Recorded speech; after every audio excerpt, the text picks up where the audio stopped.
My name's David Borger. I'm the Executive Director of Business Western Sydney, formerly the Western Sydney Business Chamber. And we're a group of about 110 CEOs, Managing Directors, a couple of Vice-Chancellors, all from Western Sydney. We've been going for about 9 years now, and we only have one purpose, and that is to shift the needle on jobs in Western Sydney. Every event we do about 50 a year. Every thought leadership project we get involved in, it's all about trying to create jobs closer to home in the West. And you might think, well, why are we talking about Westmead today if that's the big theme of your group?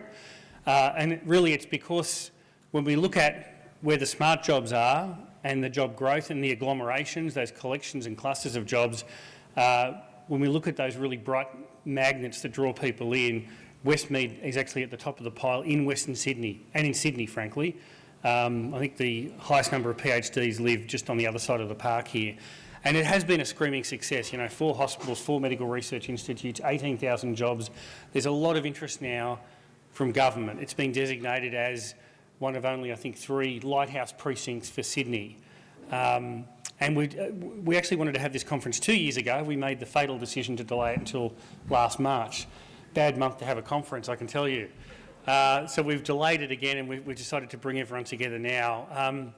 Look, I wanted to thank all of the people that have been involved in putting this together, who've spent their lives trying to build this enormous health machine and research machine across the park at Westmead. So thank you to the heads of the medical research institutes, the hospitals, the private and public hospitals, the Greater Sydney Commission, the council, everyone that's sort of involved in bringing this together. And a big thank you to all of the partners that we've had in helping us to put this on today. A particular thanks actually to Arup. There was a great sign as you walk in around Arup, which of course is that great engineering firm that built the Sydney Opera House many years ago, but they don't just do engineering, they also help to design cities. And I really wanted to thank David Harding is here today, and Malcolm from Arup, who've been really involved in trying to put this conference together, and of course all of our other sponsors, from Charter Hall to the University of Sydney to the City of Parramatta. I'm sure I've missed a few, and we'll mention them throughout the day. The other reason we wanted to put a conference on around Westmead was because there is so much activity and public investment happening. I mean, it's not getting one train, one's getting 2. It's getting a light rail and a metro, and a new $900 million acute care services building, and a massive expansion of the kids' hospital. The Catholic Education Office are here today. Greg Whitby is here today. Greg wants to make more investments in Westmead, public and private. The University of Sydney, we've got a number of universities in the precinct, including Western Sydney University, we were with last night with the Vice-Chancellor. But of course the big decision to build the next century campus for Sydney University is such a game changer for this precinct. So all of that's happening at the moment, and we thought this was a useful time with last December the place strategy draft being launched, the sort of planning vision, I guess, in my mind, that now's the time to see how we can attract investment to Westmead. So thank you all for coming. There are really 3 themes for today, and I think they're themes that probably apply to any sort of innovation district. One of them is governance. How do we get the governance right to grow this from 20 to 50,000 jobs in the next 20 years? How do we get those right levers, the right delivery vehicles, the right way of working together in collaboration and not just competing? Placemaking needs to be a great place that brings people in. It needs to be a place that has a civic heart, that has some sort of a structure to it, that has the amenities that people are looking for. We're trying to attract human beings to this precinct, and they want nice places to go that are easy to get to, that deliver the things they need in their lives. So how do we make Westmead do that? And I guess the final one is, we've got Amy Brown here, who's the inaugural, I don't know if it's day 1, Amy, but the inaugural day 3, okay, Chief Executive of Investment New South Wales. So that's the other big thing. How do we actually drive investment here? How do we commercialise research? How do we build those partnerships with large international, multinational organisations that think that Westmead can provide something for them that might be able to grow jobs, as well as all the startups and the accelerator programs and everything else. So that's really the theme for today. I won't bore you any longer. We've got a tight agenda, but I wanted to ask Kevin Cavanagh, who's the Chief Executive Officer of the Deerubbin Local Aboriginal Land Council, to come, Kevin, and do the Acknowledgement of Country. And of course they're a big part of the precinct as well, because the Aboriginal Land Council, I think quite rightly, won a land rights claim for the Parramatta Jail, and a very significant part of this precinct. Thank you, Kevin. Thank you very much, David. Nice to be here with everyone. Thank you for the opportunity to speak. Ladies and gentlemen, it's my great pleasure to welcome you to this conference to celebrate the wonderful future for the Westmead Health and Innovation Precinct. May I also congratulate our friends from Business Western Sydney for how they have supported us, or all of us, during the COVID-19 pandemic, and for being able to bring us back to this wonderful meeting place. We identify two key events that needed our attention. Firstly, the proposal of a world-class university to come to East Cumberland area, and secondly, the coming of the Powerhouse Museum of Parramatta.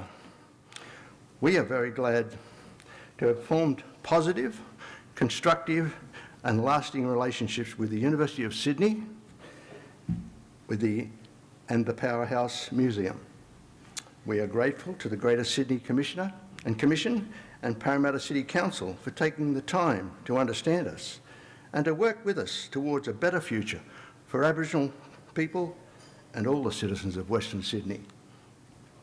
We do throw out a challenge to other parts of the New South Wales Government and industry to match the potential created by our engagement with the university, the Powerhouse, the GSC and our council. The Deerubbin LALC is a part of a reimagining of Parramatta North as a ready, willing and able partner for all who wish to engage with us. We do not wish to be consulted.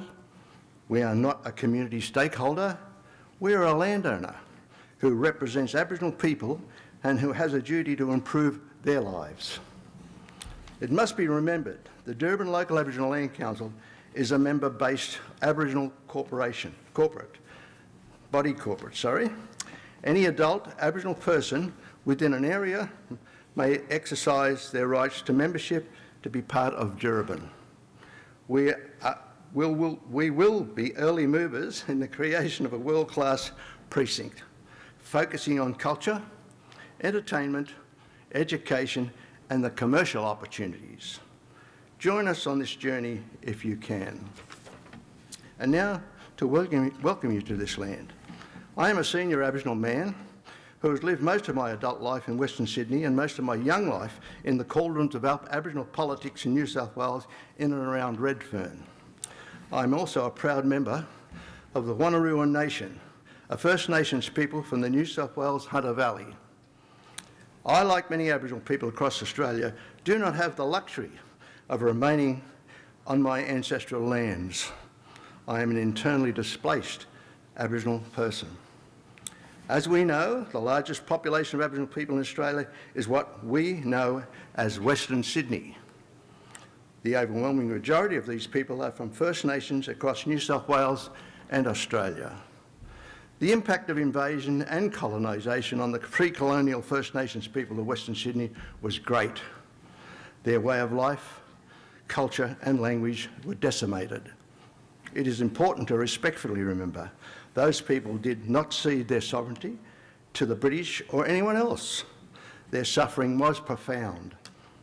Therefore, for the reasons I've outlined to you today, and to ensure respect, inclusion and historical accuracy, I welcome you to this land and I say, may we all acknowledge and honour the Aboriginal people who have lived on this land and continue to live on this land, and I thank you for the opportunity. Thank you.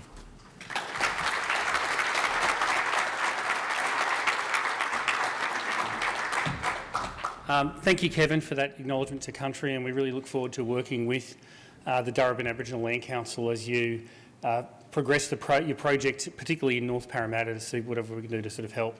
I'd now like to acknowledge that the City of Parramatta is the council that covers Westmead. Council's got a huge role to play in the planning of the precinct, in providing infrastructure, and I know the Lord Mayor Bob Dwyer, who was with us last night, is a huge supporter of Westmead. Bob, could you come and do a welcome? Well, thank you, David, and welcome to everybody to the dynamic city of Parramatta and this magnificent Bankwest Stadium, which we're all very proud of, and thank the state government for for developing for us, and it's a magnet to anybody all around Sydney. Anyone knows where Parramatta is where the Bankwest Stadium is, and soon be where the powerhouse will be.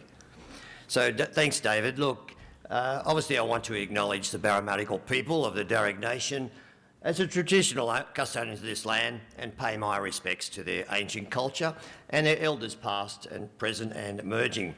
Also acknowledge the present Aboriginal and Torres Strait Islander people who now reside within our area. I also acknowledge and thank all of our guest speakers here today and the panellists who represent many of the region's key stakeholders, including Jeff Roberts, AM, the Chief Commissioner of Greater Sydney Commission, Mr Cavanagh, CEO of the Deerubbin Local Aboriginal Land Council for the Welcome to Country, and of course David Borger, OAM Executive Director of Business Western Sydney, our host today. David and I started in council in 1995. He just moved on a lot faster than me, but we both at least reached the level of Lord Mayor of this great city. Look, it's my great pleasure to welcome you all to the City of Parramatta today as we focus our attention and collective energies on the Westmead precinct and the opportunities that it presents. Ladies and gentlemen, our city is in the midst of an incredible transformation. Growth and development is happening across the local government area, and a new Parramatta is unfolding before the eyes of businesses, residents, workers and visitors alike. The Central River City is set to become one of the world's greatest integrated urban precincts, and Council stands ready to collaborate and leverage the many opportunities for growth.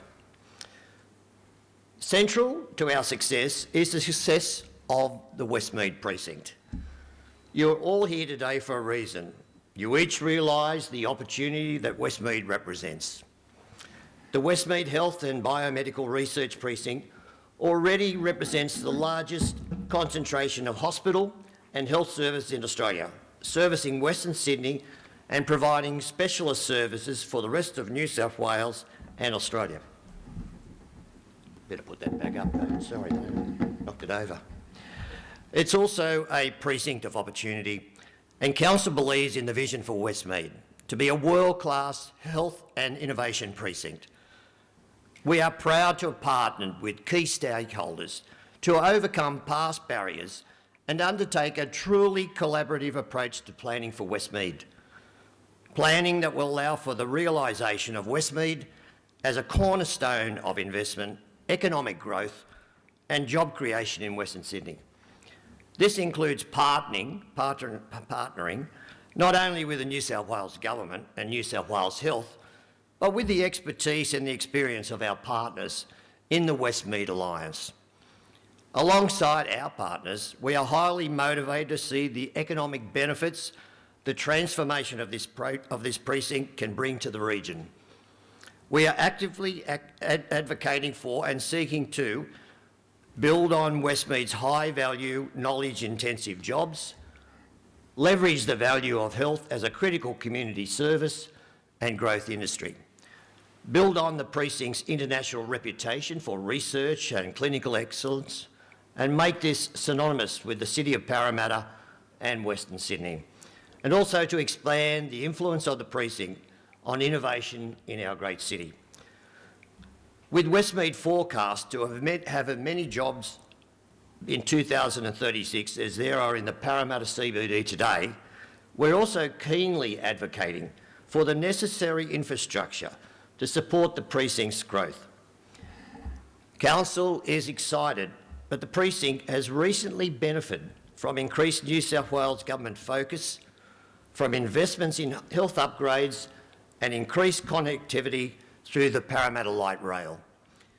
And while there is great potential, we need to collectively address the issues that the precinct faces, from its urban amenity and active transport links to its local traffic constraints, and unlock its potential. I look forward to hearing from our speakers and panellists today, and for you to hear from City of Parramatta Council's own Chief Executive Officer, Brett Newman, as we exchange ideas on how to unlock this potential. Again, it's my pleasure, very much pleasure, to welcome you to this great City of Parramatta and I thank you for taking part in this conference as we focus our attentions on how we advance the Westmead precinct as a place that people want to live, work, play and invest in. Thank you very much for listening. Thank you.